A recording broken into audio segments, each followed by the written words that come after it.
Bonjour à tous, c'est Laurent. Romain et... Aujourd'hui, on continue la route 66 et on passe par Las Vegas et Los Angeles.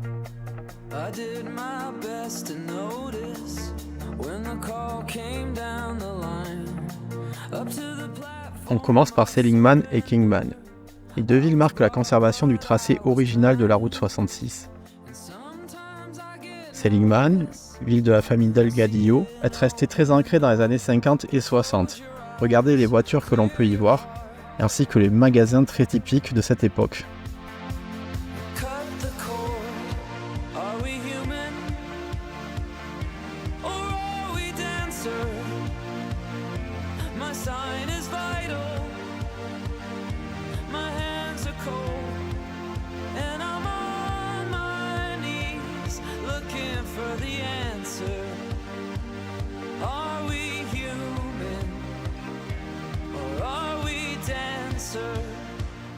On ressent bien ici l'histoire de cette route, cette chevauchée vers la Californie et vers des contrées plus favorables.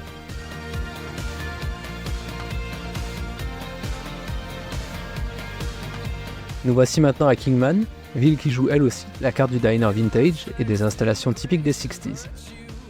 L'office de tourisme est même installé dans une centrale électrique désaffectée.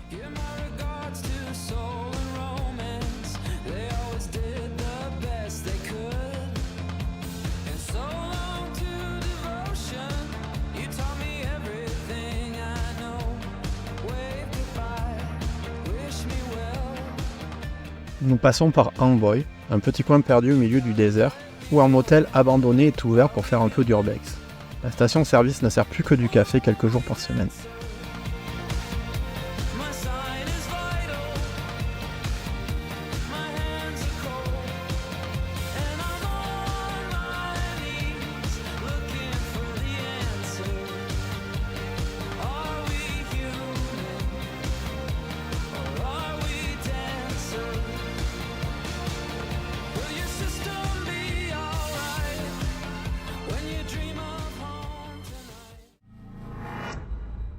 Bienvenue à Las Vegas, ou Sin City, la ville du péché.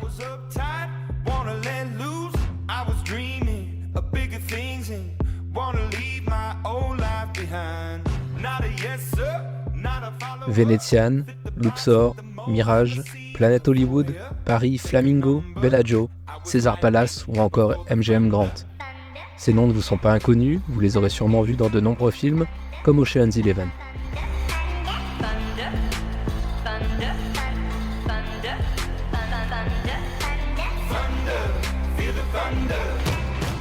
Cette ville est une expérience incroyable, tout brille, tout est très coloré et très bruyant.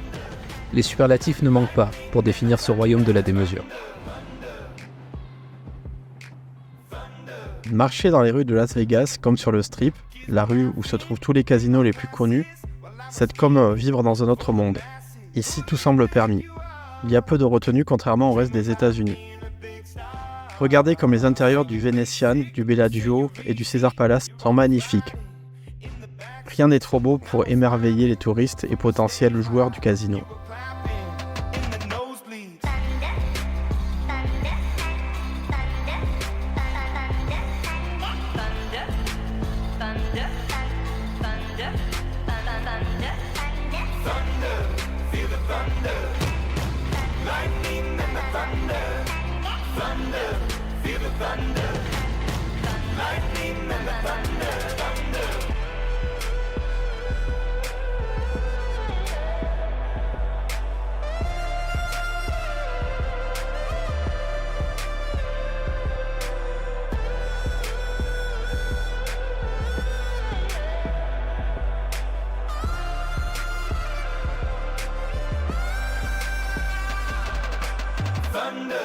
Feel the thunder, lightning and the thunder, thunder, feel the thunder.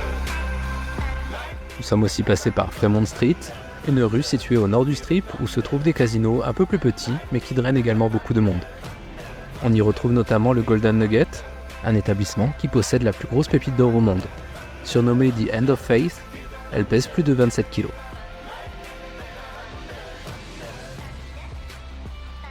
Nous sommes aussi passés par une célèbre boutique de prêteurs sur gage et par Kunz Custom, un garage qui sort toujours des voitures incroyables. Regardez comme les peintures sont impeccables.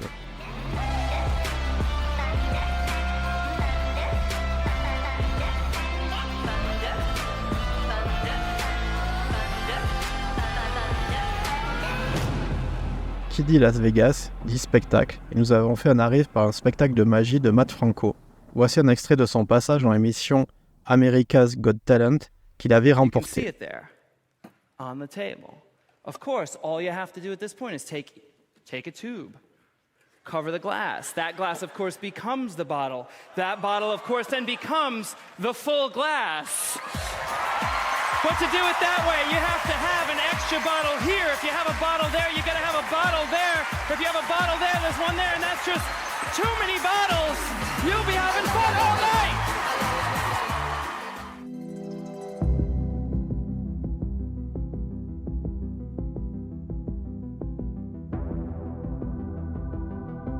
Un petit tour par Hawkins. Et également par la boutique M&M's, beaucoup moins effrayante.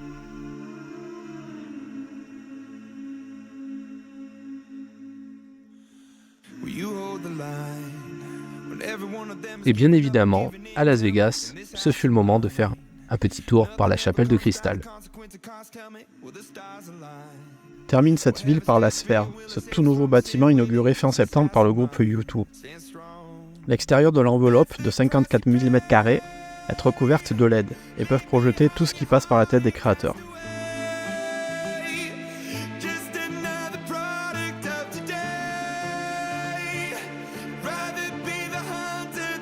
Les jours où il n'y a pas de concert, la Sphère propose un film appelé Carte postale de la Terre.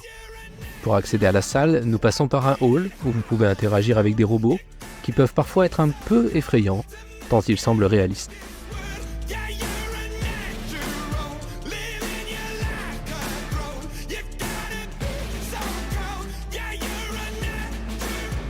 La salle est impressionnante. Nous ne sommes pas gênés par les spectateurs devant nous, les sièges étant quasiment à la verticale. Alors oui, au départ, ça ressemble à un cinéma classique.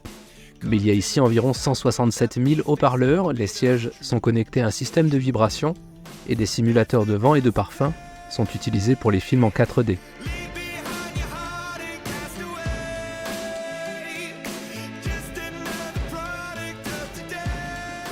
Allez, on vous spoile pas le film, mais ça vaut vraiment le coup.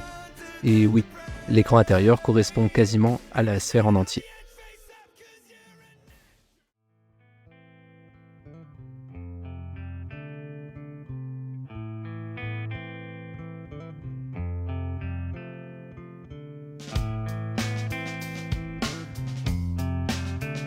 Nous sommes maintenant à Los Angeles, la ville des palmiers, des films et des séries. Pour nous, c'est surtout la ville où nous avons fait changer nos pneus après 53 000 km de bons et loyaux services. On commence par la visite des studios Warner Bros, un des mastodontes de Hollywood. Nous avons pu voir un grand nombre de décors extérieurs et ainsi s'apercevoir que toutes les façades sont en fausses briques et peuvent être changées en l'espace de quelques heures.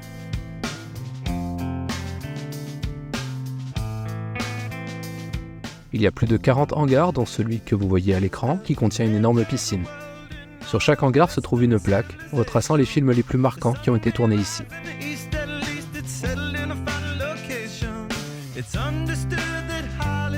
Nous nous sommes baladés dans des répliques de scènes de Harry Potter, des animaux fantastiques, ou encore The Big Bang Theory.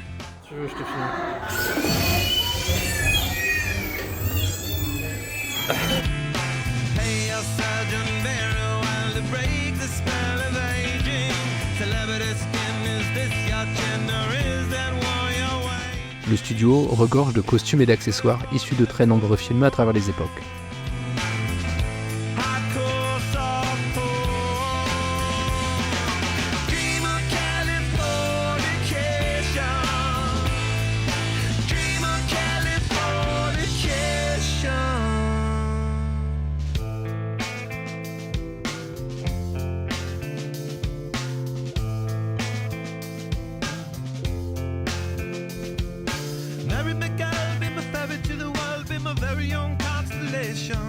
A teenage bride with a baby inside, getting high on information. And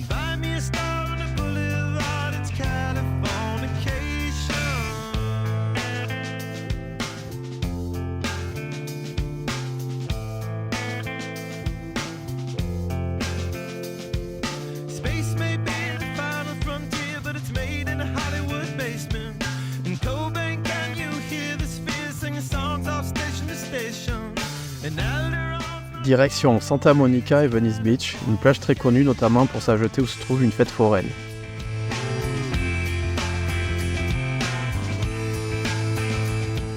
C'est aussi ici que se termine la route 66.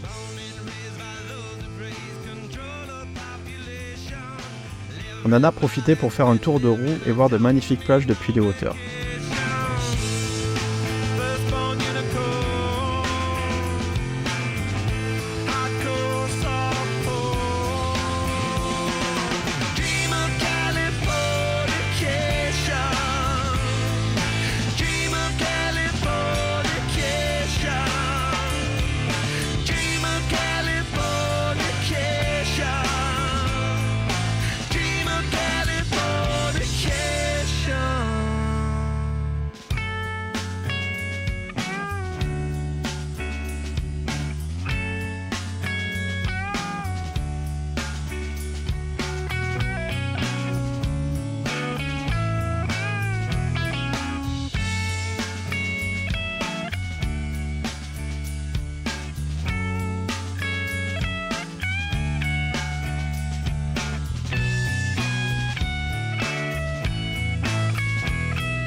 Los Angeles, c'est aussi Hollywood Boulevard et ses fameuses étoiles.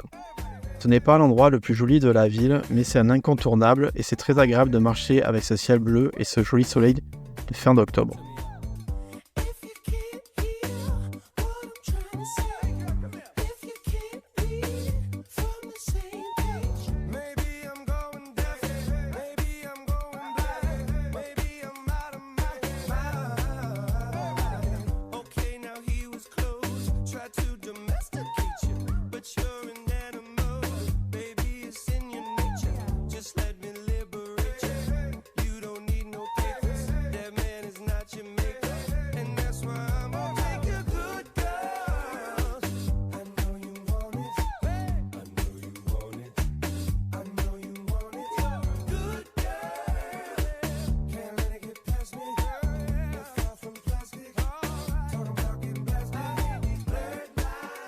Nous terminons par un match des Lakers, et comme pour tous les matchs de sport ici, mesdames et messieurs, l'hymne américain.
Le match de pré-saison était incroyable avec beaucoup d'animations partout, de quoi garder le public en haleine jusqu'au bout du match.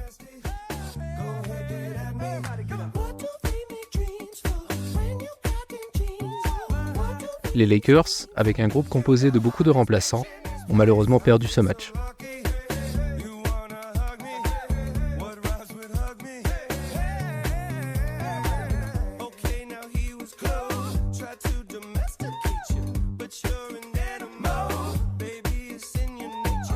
On reprend la route et on vous dit à très vite. Ciao ciao.